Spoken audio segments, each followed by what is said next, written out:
भागवत यह वो ग्रंथ है जो इस जीव को ईश्वर से मिलाता है। भाग्योदयन बहु जन्म समर्जितेन सत्संग मंच लभते पुरुषो यदा वै। कोटशाह जन्मों के पुण्य जब उदित होते हैं, सही यही है, तभी कहीं भागवत सुनने और भागवत आयोजन कराने का सौभाग्य प्राप्त होता है। और यह याद रखना इस बात के लिए, 100 कन्याओं का, बेटियों का विवाह करने का, कन्यादान करने का जितना फल प्राप्त होता है, एक भागवत की कथा कराने का उतना फल प्राप्त होता है। कराना तो सब चाहते हैं, पैसा भी होता है, लेकिन ये पुण्यों के बिना नहीं। यह गुण साधन से नहीं हुई, तुम्हारी कृपा पाही कोई कोई। ये तो भगवान कृपा करे तब ही ये संभव है, ये अपने बलबूते की बात नहीं है। भगवान कृपा करे तभी यह संभव हो सकता है। तो आज आपको ये परमात्मा की कृपा और यह जीवन का अद्भुत सौभाग्य प्राप्त हुआ है। ऐसे दिव्य समय पर श्रीमद् भागवत जी का आयोजन कराने का सौभाग्य प्राप्त हो रहा है। पूर्वजों को, पुरखों को ये कथा सुनाने का सौभाग्य प्राप्त हो रहा है। श्रीमद् भागवत में 18,000 स्कंद, 18,000 श्लोक, 12 स्कंद और 335 अध्यायों का ऐसा अद्भुत ग्रंथ है, जहाँ पर जिस कथा को सुनने के लिए देवलोक से देवता अपना स्थान छोड़ करके चले आए। आइए उसी ग्रंथ का हम आरंभ उनके चरणों में वंदन प्रणाम करते हुए, और ऐसे ग्रंथ का हम आरंभ करते हैं जिस कथा को सुनने के बाद व्यक्ति मरता नहीं है, जिस कथा को सुनने के बाद में व्यक्ति तरता है, उसका आत्म कल्याण होता है। एक बार इस ग्रंथ का आप दर्शन करें। श्रीमद् भागवत महाग्रंथ है यह, और जब यह जीवन में उतर करके आता है तो तक्षक नाग से जो अभिषिप्त है राजा, और भागवत जी उसका कल्याण करती है। तो ऐसे ग्रंथ को हम वंदन करते हैं, प्रणाम करते हैं, कोट से आभार मन के फूल चढ़ाते हुए उस ग्रंथ के ऊपर और उसके महात्म्य को। श्रीमद् भागवत में 2 महात्म्य हैं।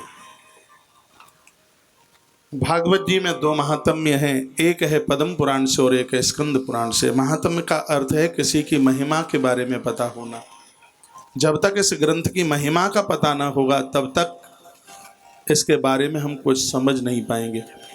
तो 6 अध्यायों का एक महात्म्य है और 7 अध्यायों का एक महात्म्य है, और इसके आरंभ में गुरु और भगवान की स्तुति की गई है, प्रार्थना की गई है।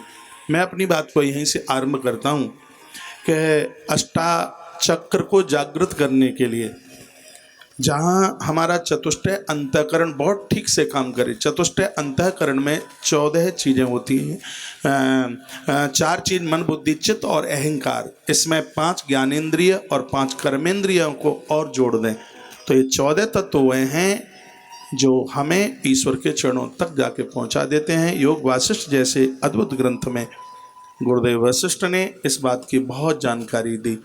हमें और आपको नित्य प्रार्थना भगवान की करनी ही चाहिए, भगवान की नित्य स्तुति करनी ही चाहिए। मैं एक श्लोक पद्म पुराण से बोलता हुआ और इस ग्रंथ की तरफ बढ़ता हूँ, जहाँ भगवान व्यास ने लिखा है, शतम व्याय भोक्तव्यम सहस्रम स्नान माचरेत, लक्षम व्याय दातव्यम कोटिम त्यक्ताम हरिम स्मरेत। व्यक्ति को 100 काम करने से पहले भोजन करना चाहिए। यदि भोजन समय पर करोगे तो बीमार नहीं होगे। और आप कहोगे ये तो बढ़िया बात कह दी, मन की बात कह दी। हाँ, भूखे रहने से डायबिटीज बढ़ती है, समय से भोजन ना करने से बीमारी बढ़ती है। इसलिए हमारे ग्रंथों ने कहा कि 100 काम करने से पहले भोजन। आप बहुत मेहनत कीजिए, बहुत काम कीजिए, लेकिन भोजन लेने का समय निश्चित कीजिए। 100 काम करने से पहले भोजन, लेकिन ये भी ध्यान रखिएगा 1000 काम करने से पहले स्नान। सहस्रम स्नान मां चरेत। हमारे ग्रंथों में लिखा है जो लोग स्नान करके भोजन करते हैं उनके पेट में कभी गैस की बीमारी नहीं बन सकती, उनको कभी अपच नहीं हो सकती। स्नान करने के बाद प्रसाद भोजन लेने वाले लोग 100 साल जीवन जी करके जाते हैं। मैं उपदेशक बन करके नहीं, एक संदेश वाहक बन करके, और ये बात मैं आपके बीच में कहूँगा। हमारे ग्रंथों में लिखा है कि पाँव घुटने तक धो करके, हाथ कोहनी तक धो करके और मुंह में कुल्ला करके पानी मुख में डालकर ये 5 तत्वों को साफ सुथरा करने के बाद जो लोग भोजन करते हैं, ऐसे लोग शतायु जीवन जीते। हमारे ग्रंथों में लिखा है कि जूठे मुंह से कभी भी अन्न स्वीकार न करें। मुंह में गुटखा है, तम्बाकू है, पान मसाला है, जूठे मुंह से भोजन नहीं। ग्रंथों में लिखा है कि पहली आहुति उदर में बैठे हुए भगवान के लिए समर्पित होती है। तो शतम व्याय भुक्तव्यम सहस्रम स्नान माचरित। 100 काम करने से पहले भोजन, तो 1000 काम करने से पहले स्नान। लक्षम व्याय दातव्यम, लाख काम करने से पहले दान। कोटिम तक्ताम हरिम स्मरेत, करोड़ काम करने से पहले व्यक्ति को भगवान की आराधना करनी चाहिए, भगवान का भजन करना चाहिए, प्रभु का स्मरण करना चाहिए।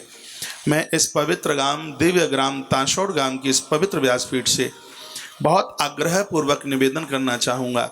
ईश्वर ने बहुत बड़ी कृपा की है, तब हम और आप मनुष्य बन करके आए हैं।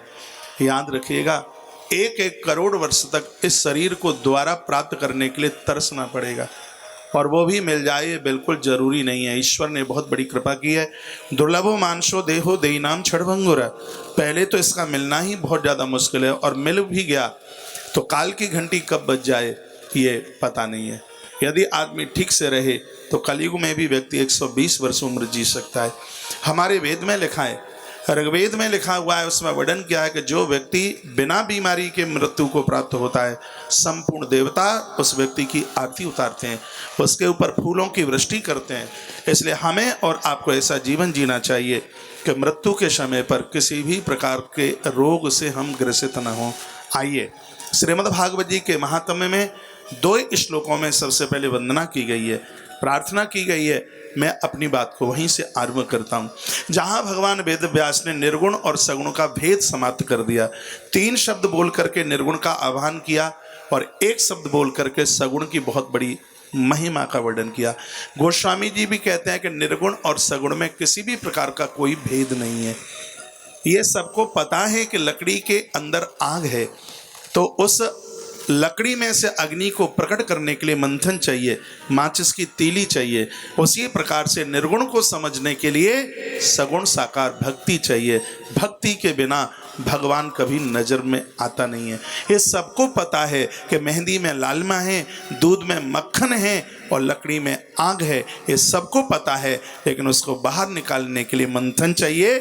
परमात्मा के साक्षात्कार के लिए सगुण भक्ति चाहिए। भगवान वेद व्यास ने इसके ऊपर बहुत जोर दिया।